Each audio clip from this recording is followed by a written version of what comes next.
And certainly there's a lot of nuance I think both sides have failed to capture here. There's a lot of distance between, what Senator Wellman pointed out, the days where they'd stop someone because of their skin pigmentation and say, show me your papers. There's a big difference between that and the federal government pursuing people who are convicted child rapists, convicted drug traffickers, convicted murderers. So you've used this phrase repeatedly that we're not going to sacrifice our state's values.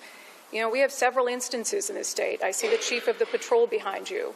He just sat front row at sentencing while a man was sent to prison, an illegal alien, who murdered a Washington State Patrol trooper because of our state's sanctuary policies. He could have been deported multiple times, run-ins with law enforcement, but our sanctuary policies shielded him. He went on to kill Trooper Christopher Gadd. How is that in line with our state's values?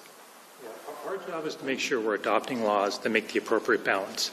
And the Keep Washington Working Act, adopted in a bipartisan fashion, by the way, by the state legislature, I think strikes that right balance. If folks violate the law, engage in criminal conduct, they're going to be held accountable for that here in Washington State, and whether you're documented or undocumented. So I think those are consistent with the values of the Keep Washington Working Act, and we'll continue doing that. Other questions? Great, let's do a couple more. I have a follow-up, and I also have a question for Senator Wellman if she's taking questions, but a follow-up to the question I asked earlier, and you made the point, if somebody breaks the law, it doesn't matter if they're here illegally or they're citizens, we're going to arrest them, as was the case with the man who killed Trooper Gadd. But the point in the question was, he had had several run-ins with law enforcement in the years that he was living here illegally, where in a non-sanctuary state, they could have cooperated with ICE to remove him from the country. There's no doubt that Christopher Gadd would be alive today if it weren't for our state sanctuary policies. We also had the convicted child rapist who was just released from prison in Spokane out onto the streets, so ICE had to go track him down in the community rather than having an orderly and more safe transfer.